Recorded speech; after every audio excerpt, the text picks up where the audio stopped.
شي باين في المحنة الله بيشهد مين احنا رجالة ضمن طرطش لك بنضرب حرب الليلة ما بنغلب بدك جبال وعادي من هدلك مرحب فيك في ولاد القدس مندبر حالنا نحل اللغز رنيت على نفحة وكل بخش وقت شفنا وياما وكل بصف ولا مرة نخاف ولا مرة ونص بالدفور. We were sick and tired of begging the powers that be to stop killing our brothers and sisters in Palestine. I had done the boycott campaigns, I had lobbied politicians, I had organised protests and marches, but nothing was working.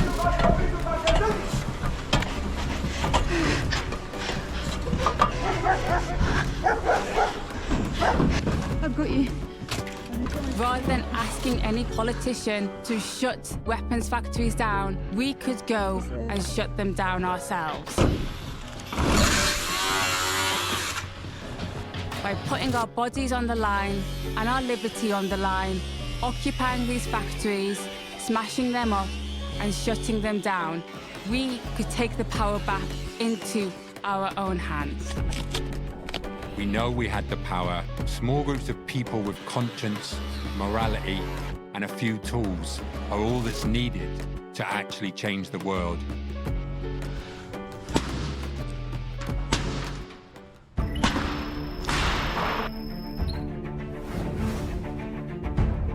Our world of drones is rising fast, from delivery to emergency response, law enforcement.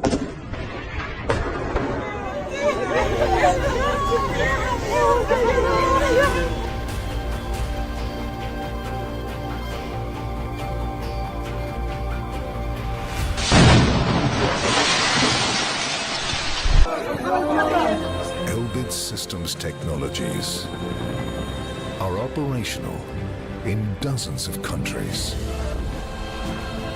with power and precision.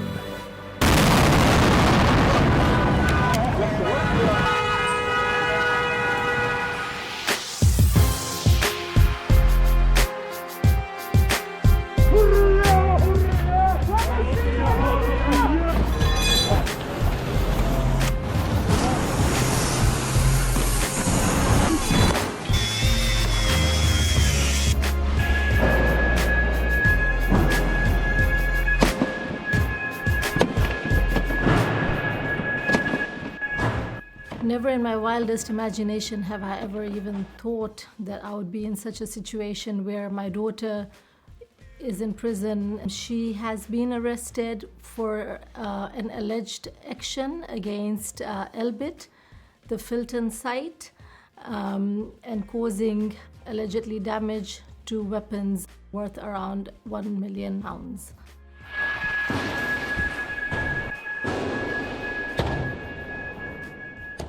To take action against something unjust going on in my city, I take pride in that.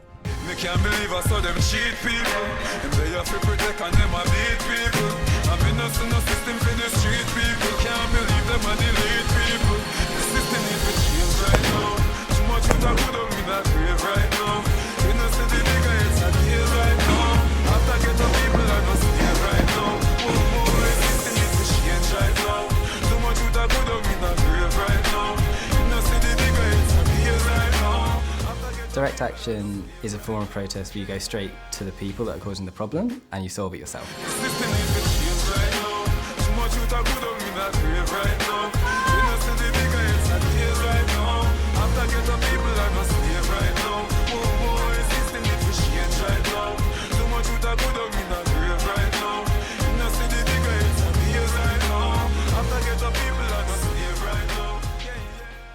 What direct action does is it confronts power in a tangible way, and it forces power to confront itself. Direct action is literally refusing to move. Direct action is not the national parades where police come and they say, can you move along now please, it's 4 p.m. We will decide on how we are opposing you and how we will disrupt until you listen to us. In terms of Palestine action, that means we've given up on asking people to stop arming Israel, and we're going about dismantling the arms industry ourselves.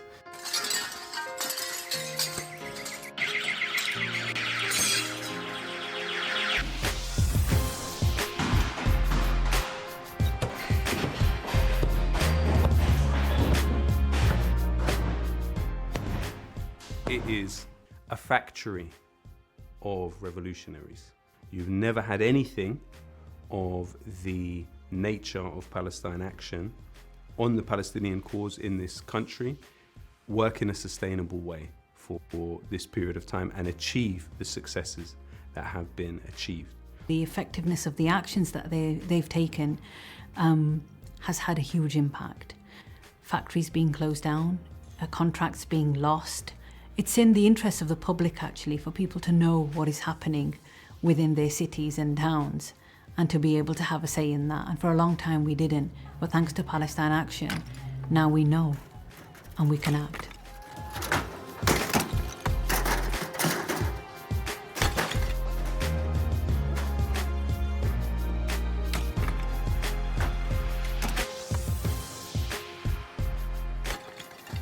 I became aware of Palestine Action through the kinds of actions that they were engaged in to disrupt the weapons manufacture and dissemination of weapons over the course of the last 3 to 4 years. And I mean, immediately clear that they were doing some of the most important protest work, not only in Britain, but I mean the world. Those people are sacrificing something for a cause far, far bigger than them and all of us. And they are giving of themselves, of their future, of their time, of their mental, of their physical health, in order to articulate a form of love for some of the most oppressed people in the world. These are the best of humanity.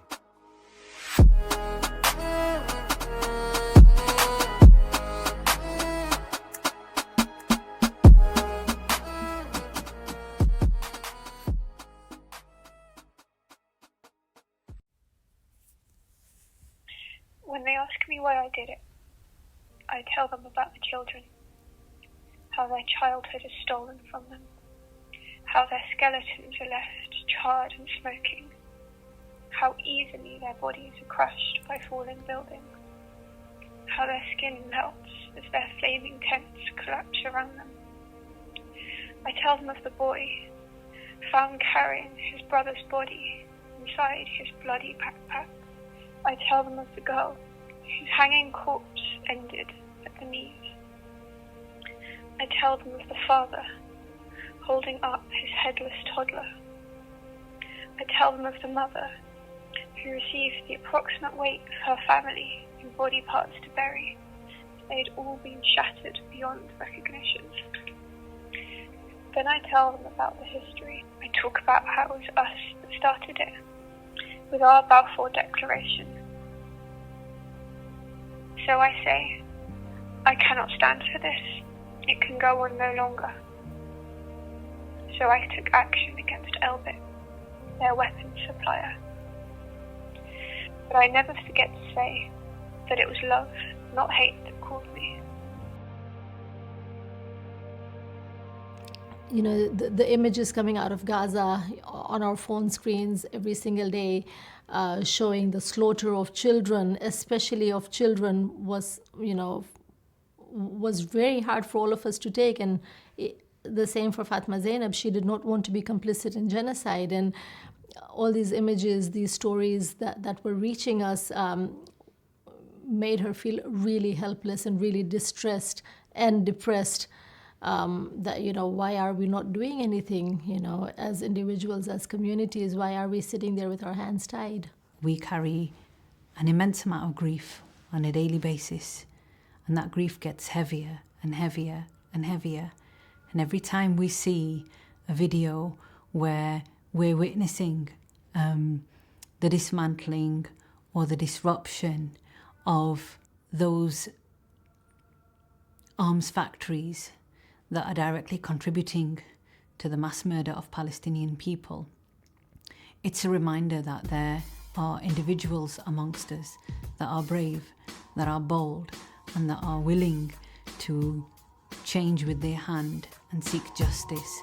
صباح الخير يا ولاد عمومنا فضلوا شرفونا شو بتحب مضيفكم دم عربي ولا الدموع من عيوننا بعتقد هيك تأملوا نستقبل من هيك تعقدوا لما تدركموا على غلطة من هيك لبسنا الكوفي البيضة والسودا صاروا كلاب الزمان يلبسوها كموضة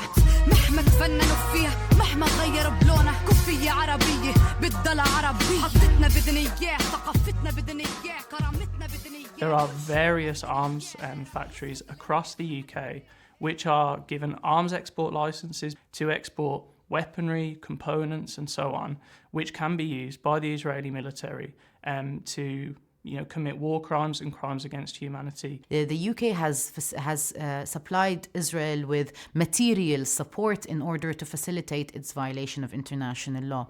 It is very easily arguable that the UK is a complicit actor in the ongoing genocide in Gaza.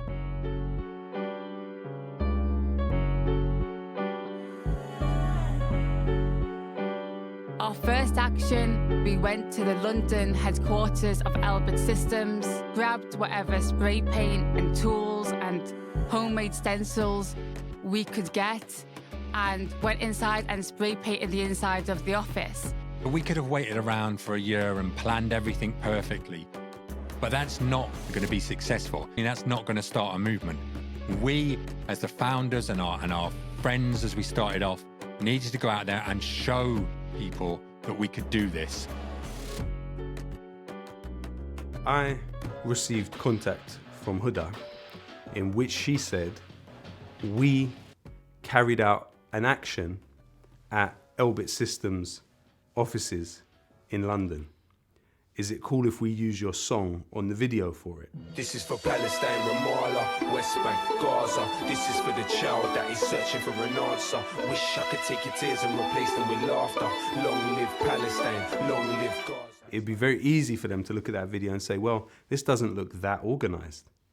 But actually, it's there you see essentially the first shot fired of Palestine Action.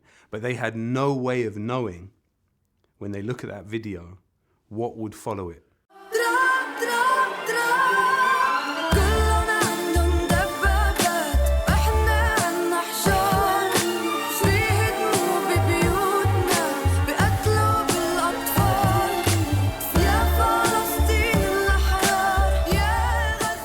In 2020, Palestinians were still facing constant home demolitions in the West Bank. Palestinians in Gaza had been living under a brutal siege by land, air and sea for over a decade. And when Palestinians in Gaza marched to the fence which had entrapped them under this brutal siege for over a decade to demand their rights to freedom, the right to return to their homes, a right stipulated under international law, they were met and shot and killed by Israeli snipers.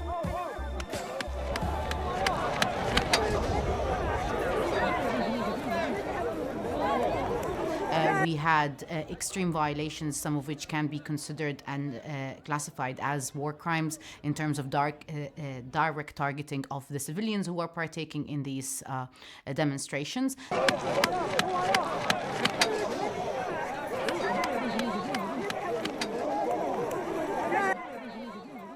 Israel responded by sniping thousands of them. There were thousands of amputees off the back of it and hundreds of people killed. And those sniper rifles, some of them were sold to the Israelis by the British.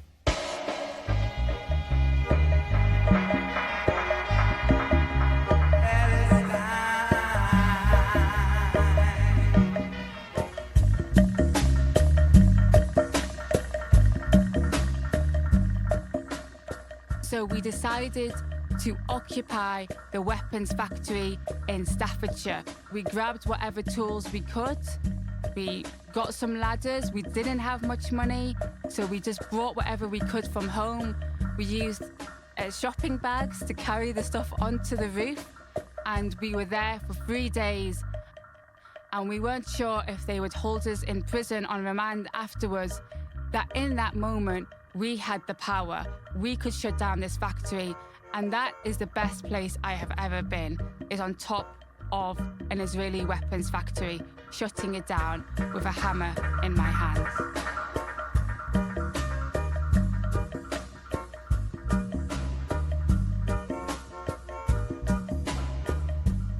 Some of the best known forms of direct action can be thought about in relation to resistance to apartheid and forms of segregation. So direct action was used in the US civil rights movements. They disrupted and broke segregation laws on public transport networks, for instance, or on food counters. We can think about examples such as resistance to chattel slavery in the Americas, in which they rose up, burnt down the property of the peoples who were enslaving them. All of these forms of resistance were wholly illegal. You also have the suffragettes movement, which went as far as trying to push Winston Churchill under a train and throwing bricks at 10 Downing Street. So there's all manner of ways in which direct action has achieved some of the things that we actually take for granted and view as positive aspects of our society. Those were won through direct action. They were fought for from below, not bestowed from above. We're here at UAV Engines in Shenstone. I'm locking on. I'm in a van. We've got a couple of guys with brick breakers.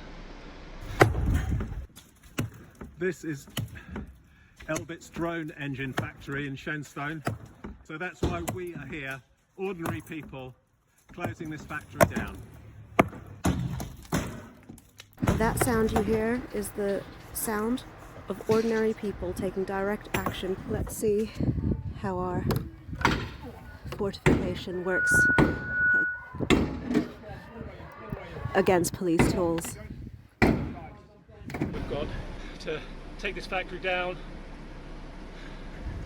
brick by brick, wall by wall. The primary purpose is shutting Elbit down and causing economic damage. But if we don't publicise what's happening there, if we don't show people not only how it's operating, what's happening within it, the companies that are complicit with this and are supplying them, but also showing people the bravery that activists are taking who are going in and smashing up the inside of a factory. But when you see someone take that courage and take that step into action, it means that you have that conversation with yourself. Could I take that action too? If not me, who? And if not now, when? I can act to stop these weapons being manufactured. It's within my power, and I will do that. What brought me here today is a kind of realisation that direct action is probably one of the best ways to get your voice heard. We are here to shut Elbit down.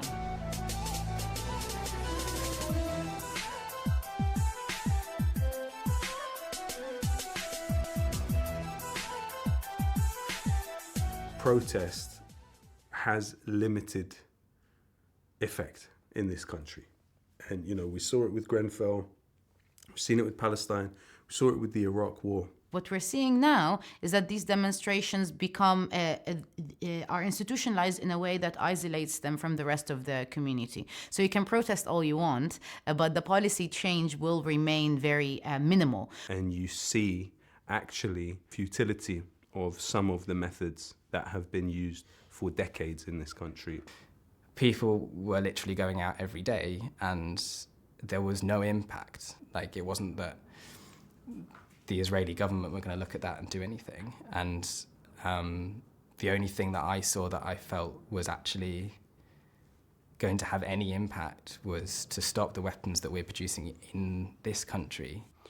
And so that leads you to the point where you see direct action as actually the only thing that has delivered results in a tangible way and in a dramatic way in this country, inspired by the Raytheon 9.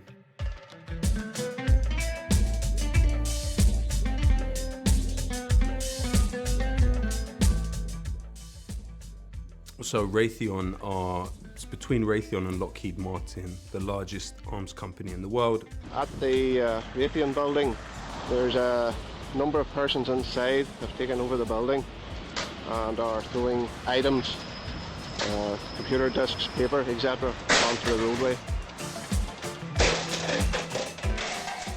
These were people who, during the Israeli war on Lebanon, realized they had a Raytheon factory in Derry, and they got into the factory, shut it down.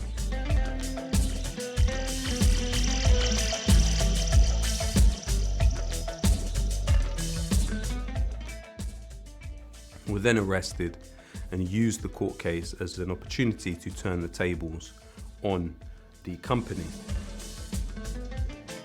So they entered the court, the accused, and they left as the accusers, and they were able to not only be acquitted, but also Raytheon was forced to leave Derry. By seeking to turn the table and take these corporations to court through direct action, these actionists sought to engage the legal system in a rather creative way. Furthermore, this way of thinking is a way that appeals to the law and the court of public opinion.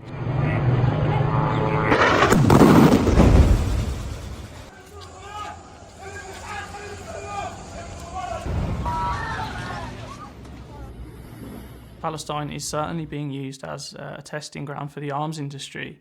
And I mean, this is not just kind of a claim by activists or Palestinians or lawyers. This is something that is openly admitted by the Israeli arms industry, and they're selling these instruments of war as battle tested against the Palestinians. If you go to the DSEI Arms Fair, which happens every 2 years in Exeter, London, you will find Israeli corporations using demo videos on how these weapons were used and conducted in Palestine. Israel has a constant guinea pig, which is the Palestinians.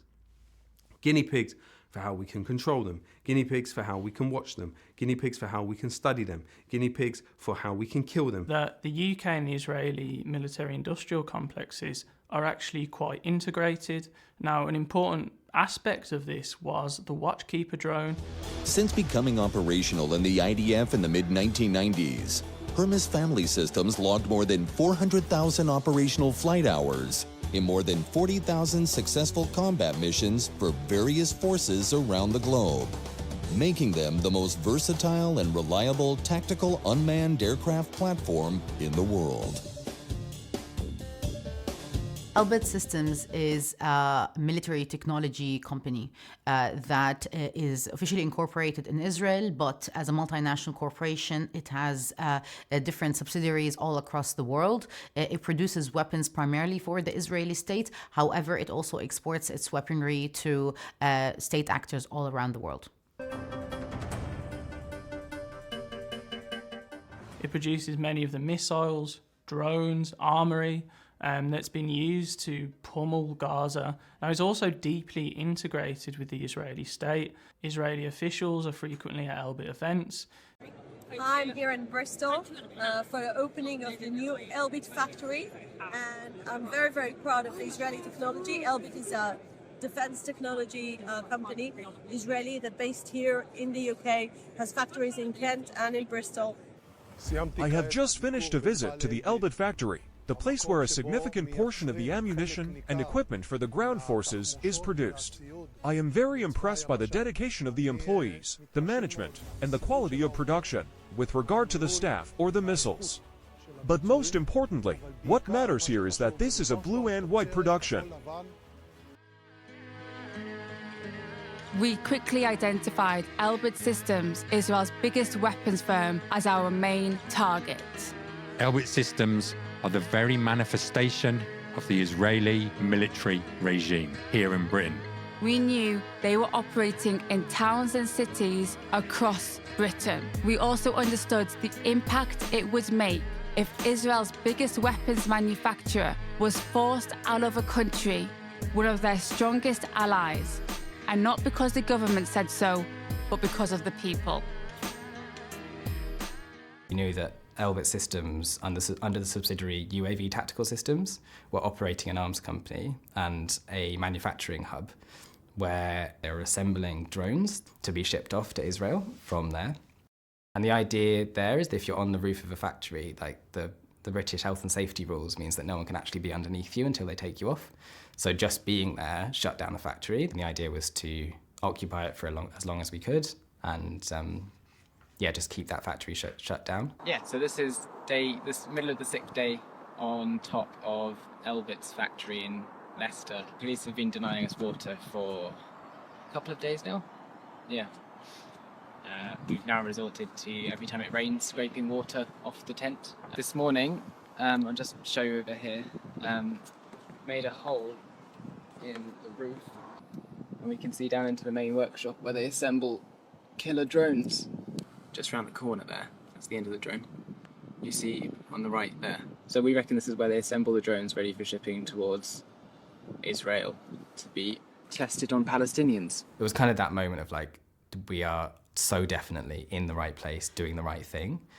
And yeah, and that was the same day that evening the police came to take us down, and like it was with that happening in the morning, the police coming to take us down, that we kind of picked up the sledgehammer and hammers and were just like, we need to this place needs to be shut down for as long as possible, and we just did as much like as we could to the top of it. I remember this guy Graham from the police shouting, "Don't do that, that's not going to help your cause," which has been, I think, successfully proved wrong.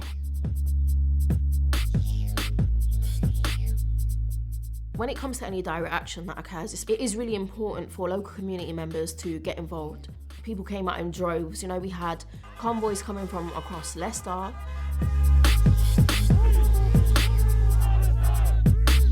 We had people coming outside the factory. People were staying over at night because we could tell that, like, the activists on the roof, they were struggling.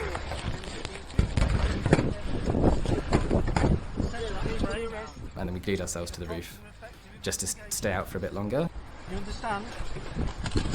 You're under arrest for criminal damage and... Once we were arrested and put into the police vans, something that they hadn't really banked for was the Leicester community and quite how spectacular they are.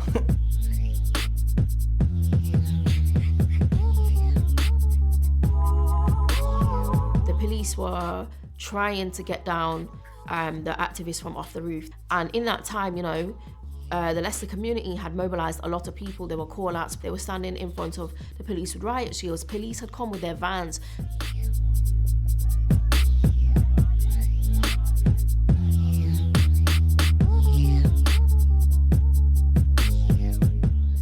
While they were busy trying to unglue us and have people on the roof, I remember their conversations in my ear, and there was this guy saying, just on the radio, "I'm a bit concerned. There seem to be people putting barriers up against the entrance to the factory." By the time they'd got us in the vans later that night, the whole entrance had been barricaded. A total people-powered blockade of the factory.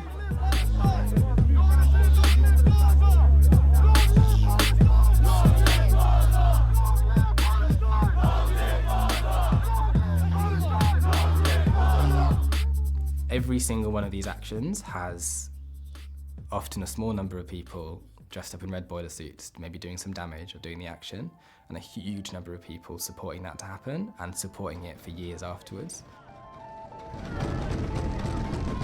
When it came to 2023, when there was a siege held by Palestine Action outside their Leicester Elbit factory, our community were like, okay, these people have been manhandled by the police, all their tents are being confiscated, but they want to continue the siege. So Leicester people came and gave blankets and food supplies and everything for the activists to be able to continue in what they firmly believe that they should be there, you know?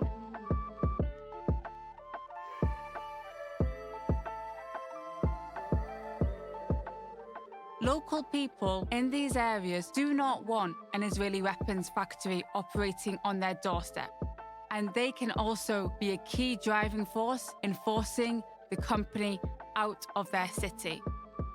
Those community members took direct action themselves. When people were on the roof and being refused things from the police, they threw things up. When police tried to remove activists, they blocked the road. And then crucially, they carry on and they come out after every action. They resonate more with the ones on the roof shutting down the factories than the companies who are making the weapons to massacre their brothers and sisters in Palestine. Leicester is the most diverse city in the country, and we saw them come out on force. And ever since then, ever since that action, when they went on the roof in May 2021, the locals go out, they maintain the disruption, they maintain the protests outside that factory. So the British government cancelled the Watchkeeper drone contract, which was worth £2 billion. Which I can only think to mean the consistent and targeted action from Actions of Palestine Action, including this one, and like many, many more, that mean the manufacture of these drones keeps being delayed. The reason for the factory in Leicester existing is the Watchkeeper drone contract. So you do have to wonder how long is left for the Leicester UAV factory now that they have lost this Watchkeeper drone project. It kind of launched Palestine Action into a more mainstream attention for the first time. I looked at the reports back and I was like, oh, this one was different from the last ones. Protesters have staged a demonstration on the roof of a Leicester building which is involved in making combat drones. The group, called Palestine Action, claims that units built at the Israeli-owned Elbit factory at Meridian Park have been used in the ongoing conflict in Gaza. There's been different ways things have developed, expanding not just from targeting factories. There's been a massive scope of targets. Elbit systems could not operate in isolation. They rely on a network of companies, investors, recruiters, suppliers, landlords, and therefore Palestine Action expanded the campaign to also target those who enable Elbit systems. Actionists understood that if we could cost them more than they gain by working with Elbit, they would make the financially smart decision to just cut ties with Elbit. And really what the activity of Palestine Action is about is increasing the cost of that relationship with Elbit. As is said, if you work with Elbit Systems, then expect us. We wanted to make Elbit famous for all of the evil and inhumane acts they were committing on a daily basis. We wanted communities to know their name, know who their neighbours were, and to drive this company out of their towns and cities. Every time we do an action, we use the name of Elbit. We call for them to drop Elbit or shut Elbit down, to know exactly why we are there, what our mission is, and what it takes to stop Palestine Action from showing up on your doorstep. Do not work with Elbit Systems.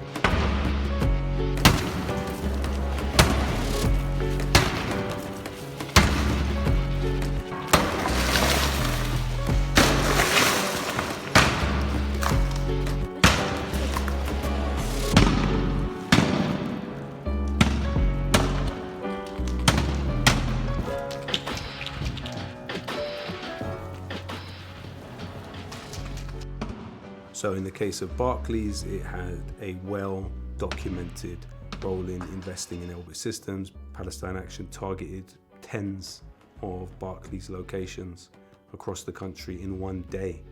And you have several months later, Barclays divesting.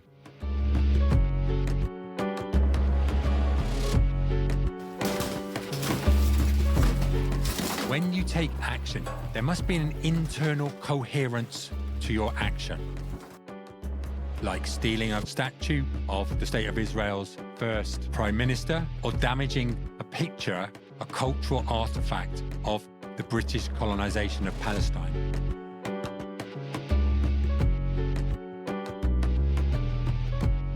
Shortly after we started, we saw an escalation in police tactics against us. It was to stop us from speaking out.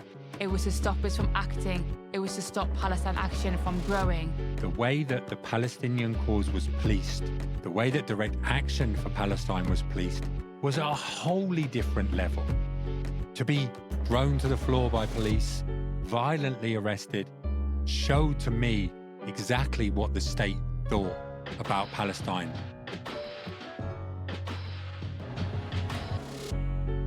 I think that was one of the main things that led me to take action. A woman called Mariam Afifi.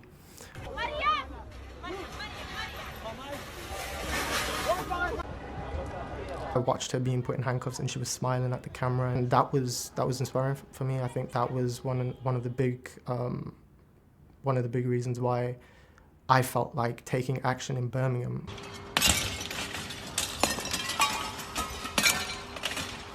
So we hit a factory in Birmingham. The company was Arconic, and they're an aluminium rolling mill. They're controversial for more than one thing. They make parts for the F-35 fighter jet, but then there's also Grenfell Tower.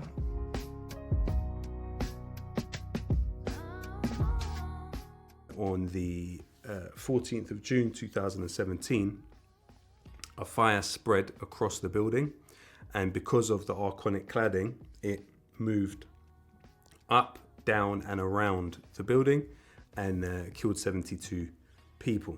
Whilst the action's happening, it's fundamental to remember who you're doing it for and who you stand by whilst doing it. I was remembering, stories of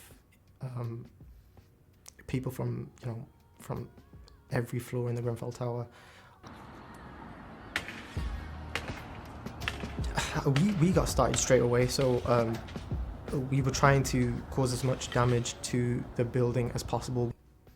And then I think it must have been later in the afternoon, there was masses in the community that came down. We're all sitting, blocking the road.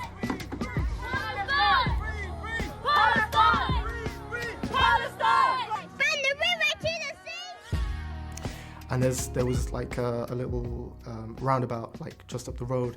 Police had cordoned the road off, so people couldn't get on the actual road we were on. But that didn't stop neighbors coming out, cheering.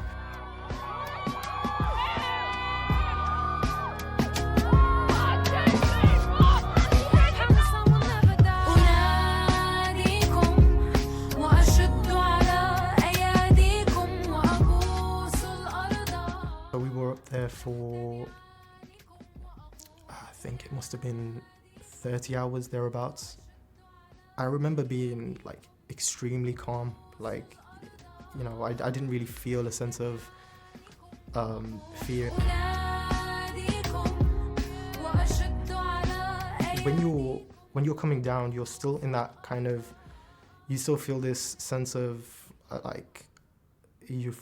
euphoria, shit, we did something. We actually did something.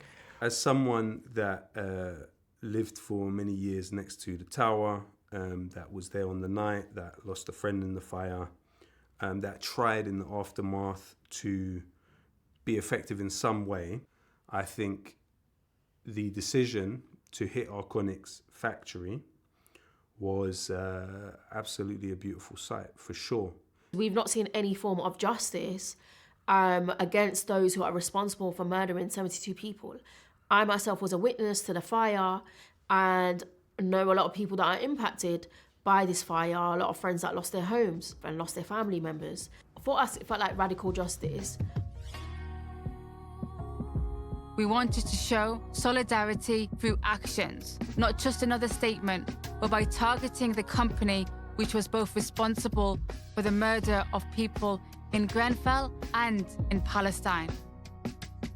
The same company which disregarded human lives in Britain are the same ones who supplied the materials for Israel's F-35 fighter jets used to massacre people in Palestine, in Lebanon, and across the Middle East.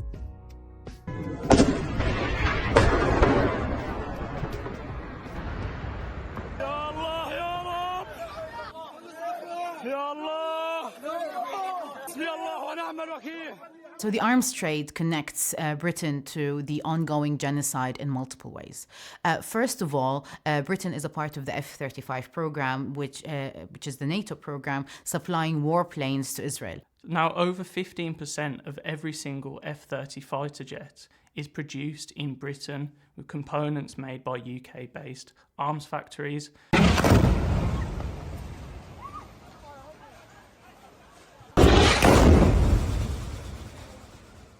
The UK is in violation of a number of its international obligations when it's exporting weapons to Israel, including the duty to prevent genocide, the duty to cooperate towards ending the Israeli occupation of Palestine, the duty to protect the Palestinian people. So the directors of arms factories across Britain that have been targeted by Palestine Action have often tried to distance themselves from kind of responsibility for where those arms are ending up. Now, what we managed to find at Declassified, based on hundreds, if not thousands, of cargo documents that we obtained, is that there are various factories across the UK, many of which are either Elbit or subsidiaries of Elbit, that they have been exporting to Israel amid the Gaza genocide. So what we've managed to do basically is to prove in real time which arms factories in the UK have been exporting to Israel, despite repeated denials on the part of the directors of the arms factories. Is that on? So this, we understand this to be the roof that gives us access to the clean room, where they make parts for the F-35 clean, F-35 fighter jets. So we believe that if we can contaminate this room, that we can put this factory out of action for up to 12 months. It's fine. Whoa! Jesus. Oh my word. There we go. Is it too much? As we saw the genocidal campaign escalate, so our actions needed to match that in terms of severity. People started to break inside factories regularly. Oh, fuck you, Teledyne. Alarms! More people were coming forward and saying, I'm going to do it. And they were literally getting inside these factories and causing millions of pounds worth of damage. Clean room 2!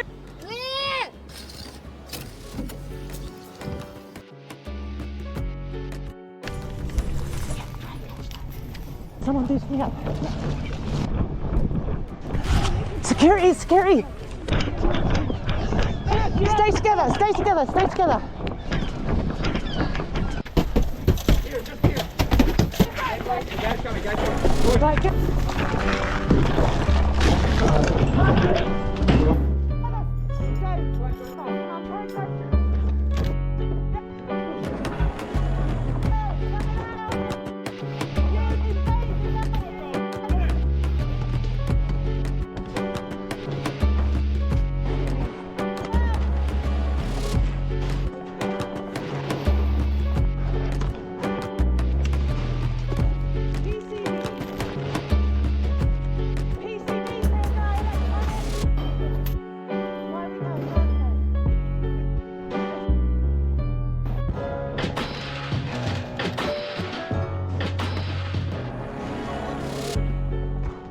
Whenever actionists would do these actions, they were able to gather more intelligence on the supply chain. The papers that they had inside gave us more and more information to be able to better target and focus the next actions against Israel's military supply chain. We know that every time they have a security breach, they have to report it to the Ministry of Defense. That these are highly classified documents which actionists can just break inside these weapons factories, find and expose to the world.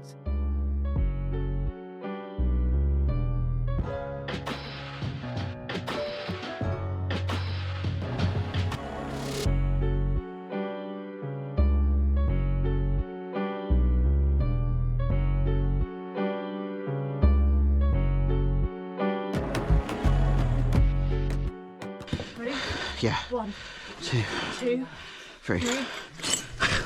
Oh. Can you give me a hand? Come on.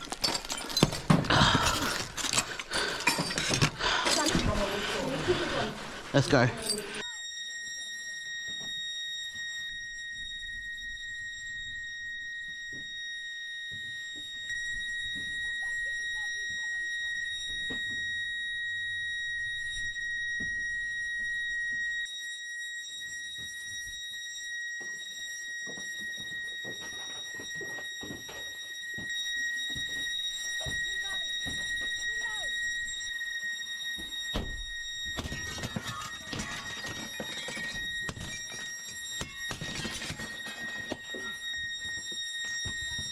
Thank you.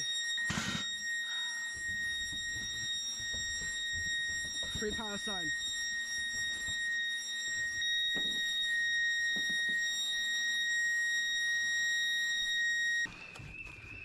Let's see what we have.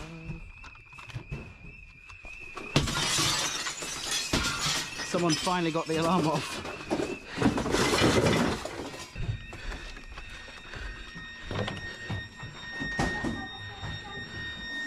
Police are here. Have you glued the doors? This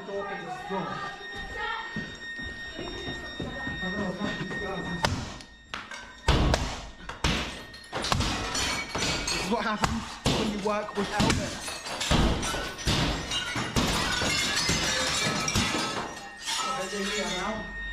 Stick together, guys. Stick together. Guys, we stick together. They're here. Oh look, police are here.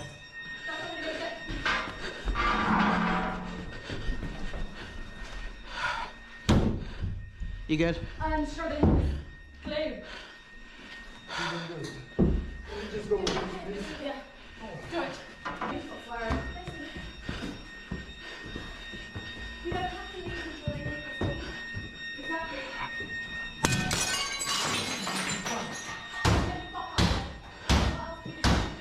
Yeah?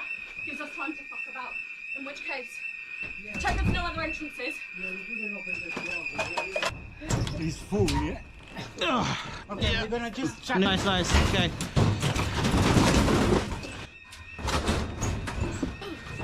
Yeah. Got it. Okay.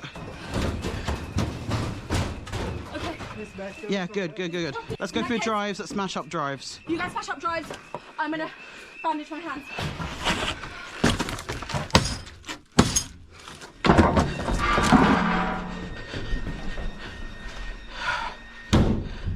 Wow, it's beautiful out there. You should have a look. It's actually a really nice morning. It's beautiful sunrise.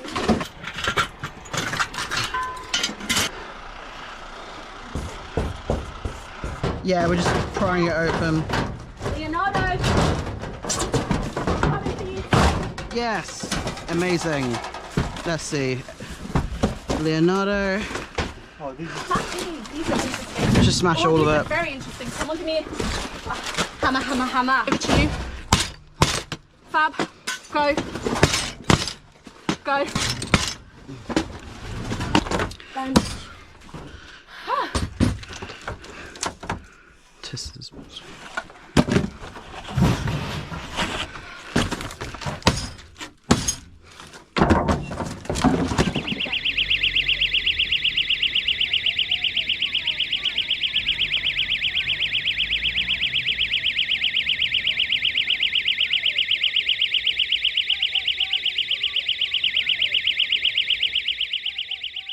Criminal damage to prevent a war crime is not a crime. When you put that before most juries in this country, they will see that for what it is. That these are people doing what they can within their means to try and prevent the greater harm.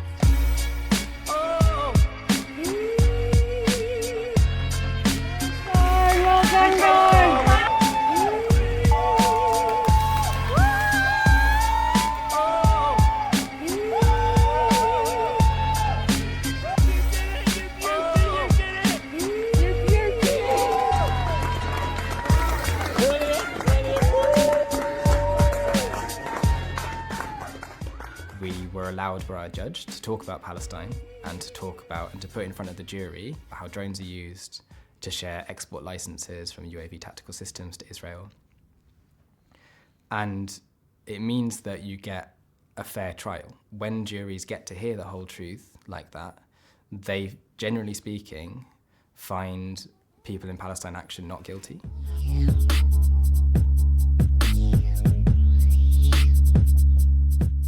Shortly after the genocide escalated in Gaza, we saw the increase in state pressure against Palestine Action. Actionists were being raided. Every week, different homes were being searched across the country by the police. We knew at the start of Palestine Action, the state would do everything possible to try and stop us before we drove Israel's weapons trade out of Britain. And we weren't going to let them win. Through freedom of information requests, we've been able to establish as fact that there has been constant coordination and meeting over the years between Israel, Elbit Systems, the British government. You then have the case of 2022. Priti Patel, at that time, as Home Secretary, meeting with the director of Elbit, Martin Fawcett, and talking about Palestine Action. In that meeting, Priti Patel told him, we cannot directly intervene in the judicial process, but we have been in contact with the police about this. Within a month of that meeting was the first conviction of a Palestine Action activist. The next meeting that took place between a British government minister and Elbit Systems also included somebody representing the Crown Prosecution Service. Now, this is very likely to be a violation of 2.1 of the Crown Prosecution's Code of Conduct, which says that they must behave in an independent and impartial way without political pressure. The fact that arms companies can and are able to go to the government and to lobby them directly to say impose harsher sentences on activists is in itself very telling of where we are. Elbit Systems presents Lanius Search and Attack in One. New, innovative, autonomous, lethal solution based on racing drones. The Lanius conducts GPS navigation, flight, scanning, mapping enemy detection, and lethality in a complex urban environment. Lanius is equipped with AI technologies that allows navigation to building, scanning the building to identify openings, scanning and mapping, object avoidance, enemy detection and classification. Lanius, search and attack in one.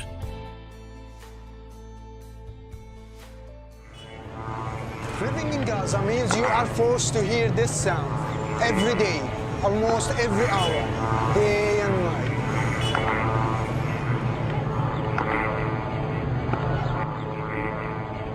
عندما بدك تحس حالك بدك تنام بتحسها فوق راسك زن زن زن زن. I could tell you for sure that I haven't talked to anyone in Gaza or heard any recording in Gaza in the past year where I didn't consistently hear the voice of a drone at whatsoever at any moment. The IDF has been systematically using drones in its campaign in Gaza over the past 16 months. These drones have been used to bomb civilians. Israel and Israeli corporations are now marketing that as very effective ways of killing. They're emitting sounds such as women or babies crying in a kind of perverse attempt to lure Palestinians out of their homes to tend to the person who's crying and then using them to bomb them afterwards.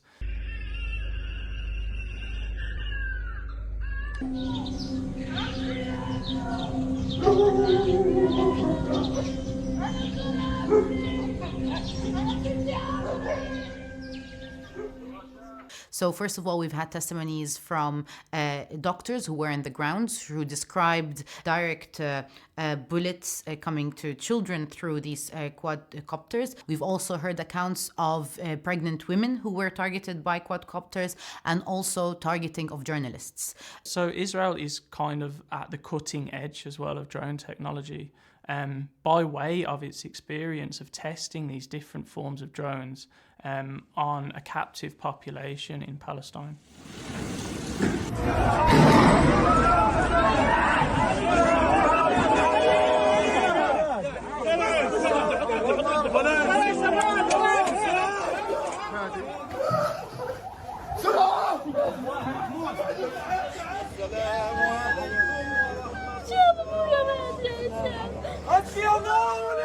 What I think I found particularly disturbing was that a bomb would drop maybe on a crowded, tented area, and then the drones would come down and...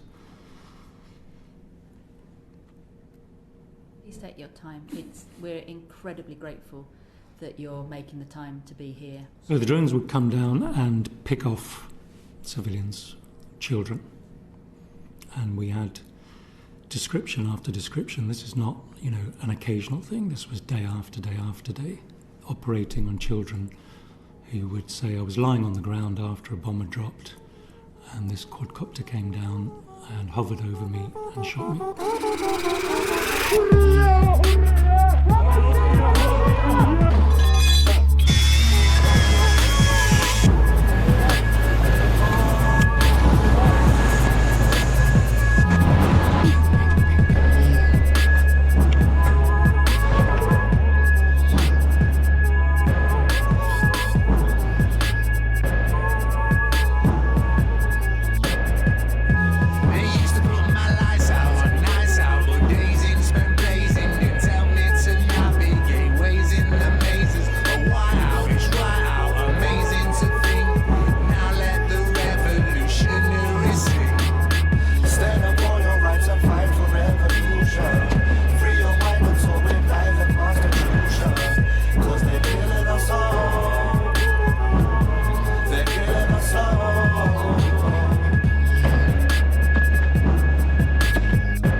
The Filton 18 undertook an unprecedented operation. They are alleged to have caused over £1 million worth of damage to that facility.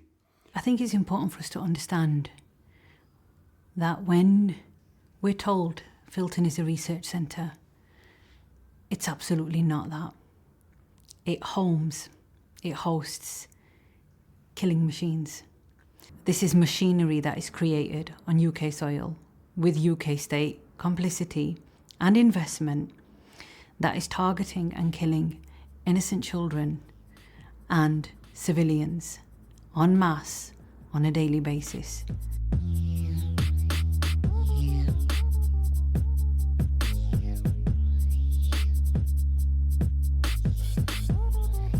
Fatima Zainab was arrested on the 6th of August. That's one day after she turned 20.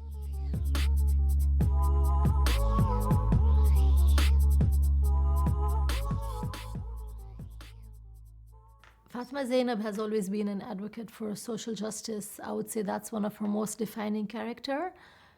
And when the genocide started in October 2023, it had a massive impact on her. We'd be going on every single march as a family, all the national marches, the emergency protests and rallies. We would be in all of them.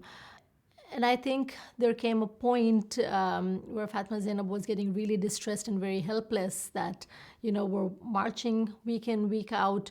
the government's not listening, our voices are being unheard. And I feel this is the point where she felt that she needed to take action herself, do something more than just marching week in, week out. And it's an incredibly difficult time because we're not only having to deal with the grief of witnessing a real-time genocide take place every single day, but on top of that, we're having to deal with the absence of our loved ones because they have tried to do something to stop that. We're all proud of her, you know, we're all proud of being where she is for why she is in prison, you know, and even, you know, when I visit her, I tell her you need to hold your head up high because you know, you're not going to allow anyone to criminalize you because you haven't done anything that you need to be ashamed of.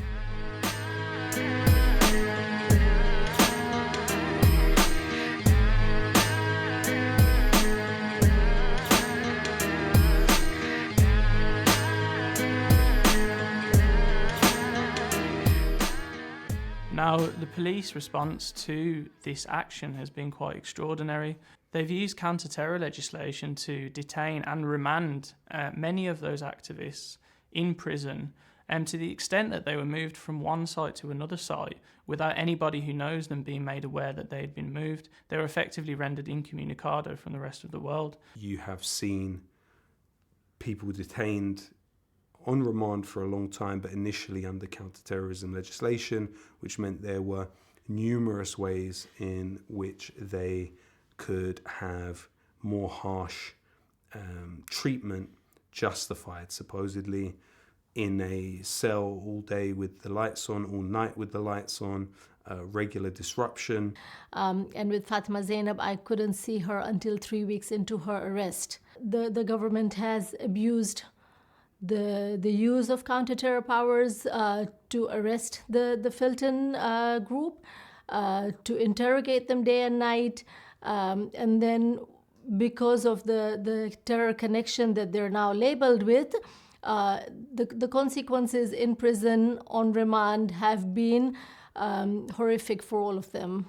It is safe to say that the worst legal framework to use in such a case is the terrorism framework. The terrorism discourse has been heavily critiqued by justice theorists, by human rights lawyers, by being a way to evade the rule of law and creating an otherwise called exceptionalist space outside of the law into whatever annoys the government.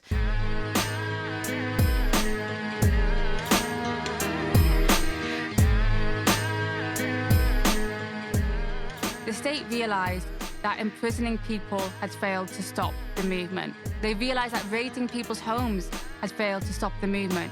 This was the first time we had seen the state try and say that these actions could amount to terrorism.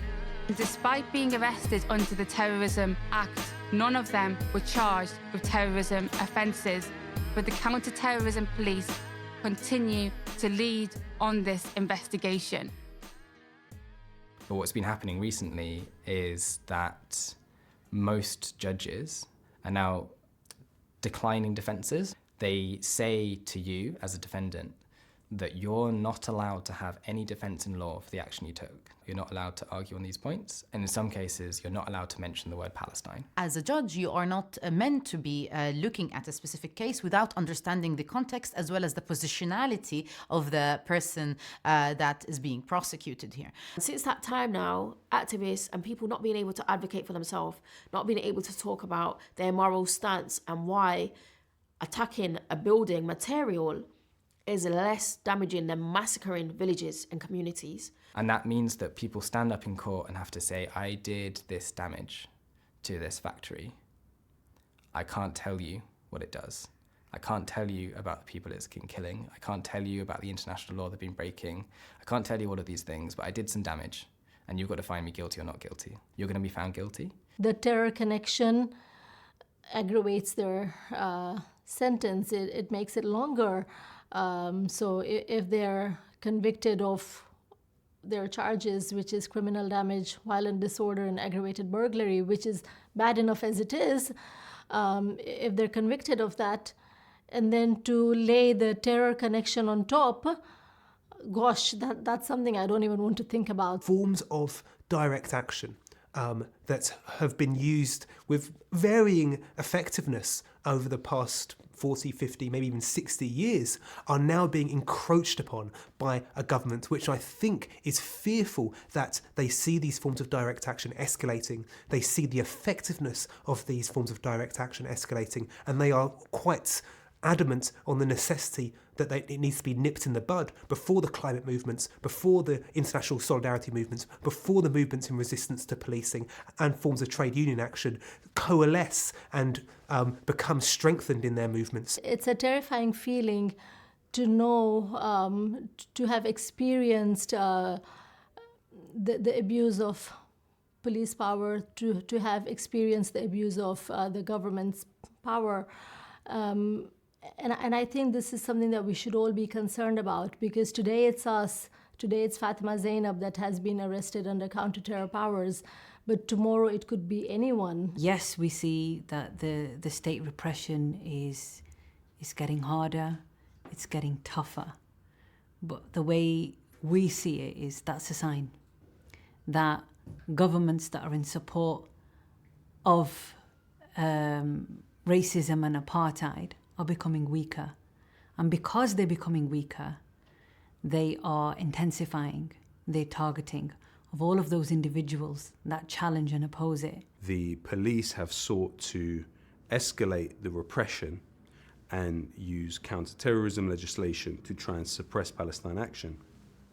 But what we've seen is that people wanting to join and get involved has risen as the repression has risen.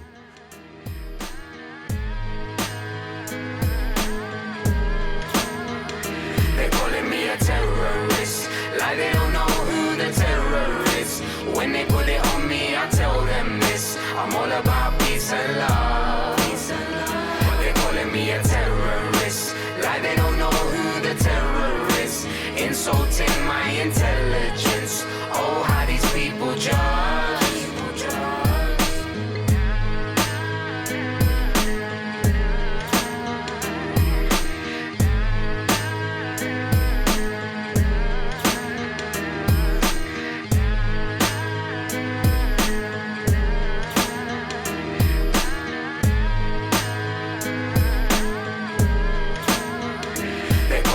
Terrorists, like they don't know who the terror is. When they put it on me, I tell them this: I'm all about peace and love. But they're calling me a terrorist, like they don't know who the terror is.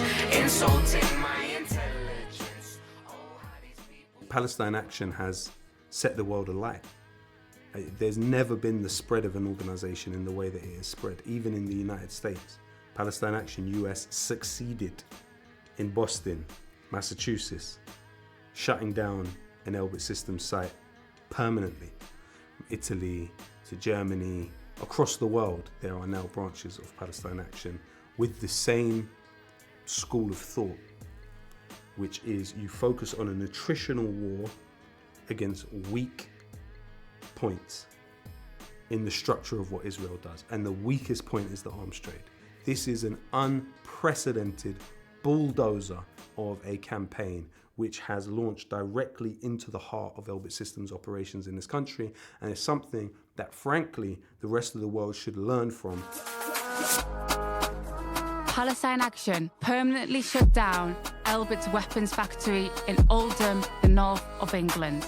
We permanently shut down their weapons factory in Tamworth in Staffordshire.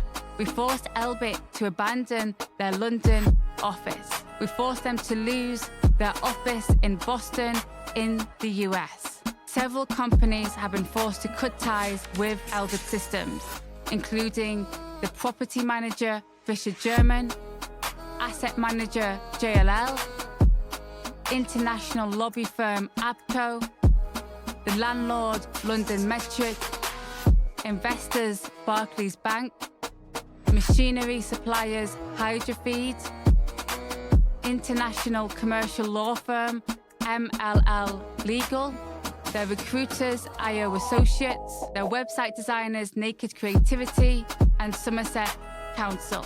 They've also been forced to lose contracts worth billions of pounds, including the Watchkeeper drone project, which was led by their Leicester factory. We've seen in repeated documents Elbit complaining to UK ministers about the disruption we are causing and their failure to be able to recruit people in England as a result of our actions. And Palestine Action won't stop until every single one of Elbit's factories are forced out of the country. You are talking about over 500 operations across these years. That is a Herculean achievement. Those in the established status quo political class and political organisations don't know what's hit them. This strategy of focusing on Elbit is working. It's because we're staying focused on one target and what props it up and hitting it time and time again, and it will only work if we keep going.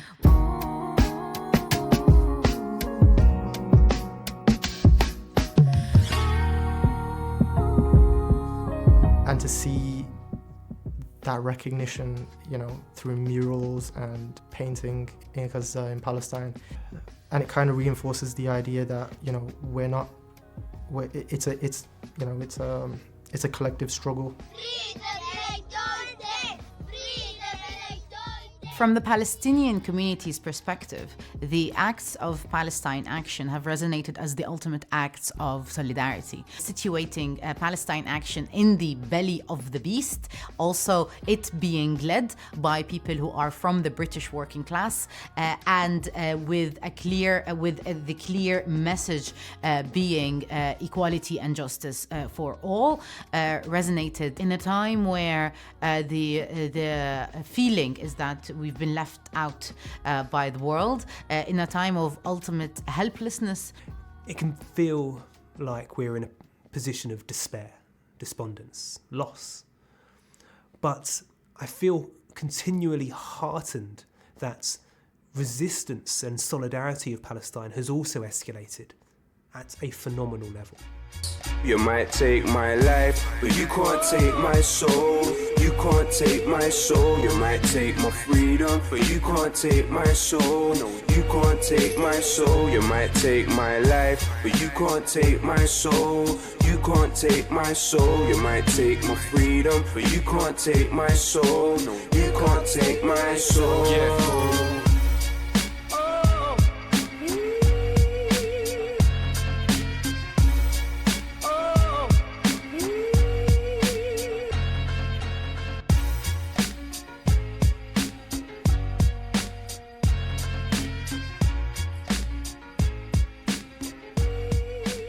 I think Palestine has always been an anchor when it comes to social justice, political justice. But what we're seeing now is a movement that is not just in one space, it's in every space.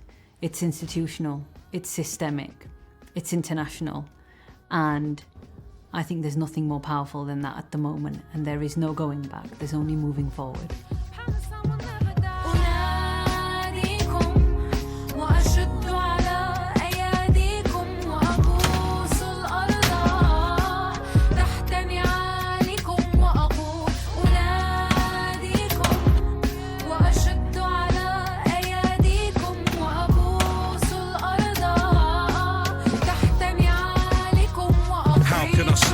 Can't get the image out of my heart when we've seen the bodies found in a mountain of parts. Netanyahu told you just another child of the dark. Clear it's gonna take much more than thousands to march, more than a speech, more than a poem, more than a track of music. Gonna take more than a sit down with Bassem Youssef. Even bringing back ambassadors is an act that's useless long as you pump oil for Apaches and the tanks they're using. Freedom just beyond reach for people you cannot see. He's wheezing and cannot breathe and screaming through the concrete, looking for his 4 children.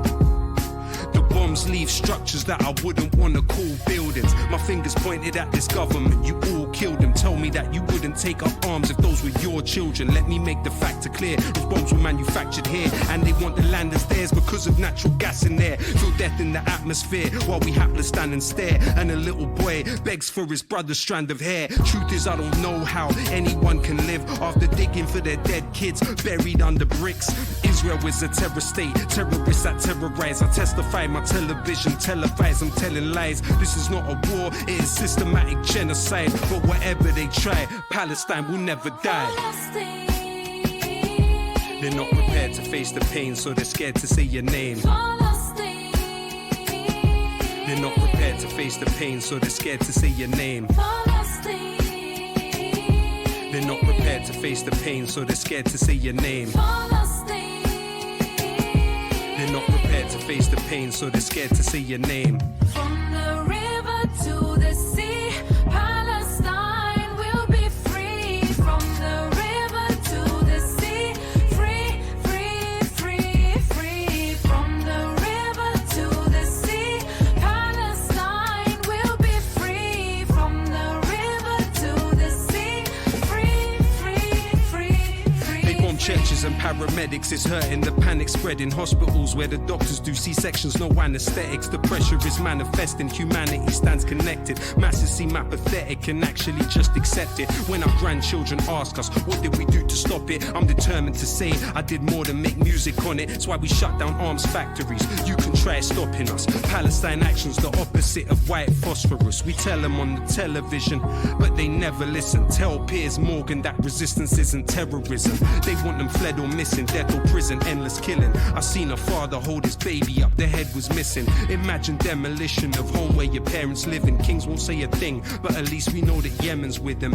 Ethnic cleansing, it ain't hard to see the stages, but Gaza, Al-Azza, graveyard of the invaders. Ears close to the savagery, clear though when there's clarity. The journalists and doctors are heroes of humanity. As sordid and as gory as this story is for now, are they depopulating Gaza for Ben Gurion's canal? Israel is a terrorist state, terrorists that